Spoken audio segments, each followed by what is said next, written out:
पुढची आणखी एक महत्त्वाची बातमी, स्पर्धा परीक्षेची तयारी करणाऱ्या राज्यातील लाखो विद्यार्थ्यांसाठी अत्यंत महत्त्वाची आणि आनंदाची बातमी।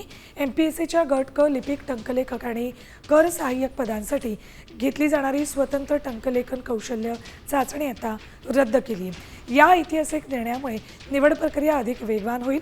मुख्य परीक्षेच्या गुणांच्या आधारेच आता थेट अंतिम निवड केली जाईल। यामुळे उमेदवारांचा मोठा वेळ वाचणार आहे आणि निकालातील विलंबही टळणार आहे। टंकलेखन आणि कर सहाय्यक पदासाठी जे चाळणी परीक्षा होणार आहे, कौशल्य चाचणी, टायपिंगची परीक्षा ती रद्द केल्यामुळे भरती प्रक्रियेला आता इथून पुढे वेग येणार आहे आणि वेळेत भरती प्रक्रिया पार पडून लवकर विद्यार्थ्यांना नियुक्ती मिळू शकते। त्यामुळं जो काल आयोग निर्णय घेतलेला आहे तो MPSC करणाऱ्या स्पर्धा परीक्षा तयारी करणाऱ्या विद्यार्थ्यांसाठी तो खूप महत्त्वाचा आणि चांगला निर्णय आहे। या निर्णयाचा आणि स्पर्धा परीक्षा करणारे विद्यार्थी आणि स्पर्धा परीक्षा विद्यार्थी असोसिएशन या निर्णयाचं स्वागत करतो।